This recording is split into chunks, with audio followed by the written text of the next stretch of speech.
में कुछ ऐसे पक्षी भी हैं जिनकी आवाज बहुत ही ज्यादा डरावनी है, और लास्ट वाले पक्षी की आवाज सुनकर तो आप भी डर जाओगे। नंबर 1, केशोवेरी। इसकी आवाज सुनकर ऐसा लगता है जैसे ये पक्षी जबरदस्ती सांस ले रहा है। आप भी सुनो इसकी आवाज।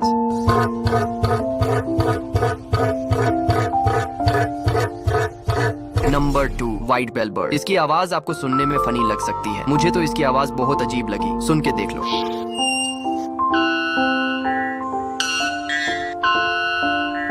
लास्ट वाले को देखने से पहले लाइक करके चैनल को सब्सक्राइब कर लो। ध्यान रहे, लाइक और सब्सक्राइब वही करेगा जो इंसान है। शुभिल नाम का ये पक्षी, इसकी आवाज ऐसी होती है जैसे कहीं पर गन फायर हो रही हो। खुद सुन लो।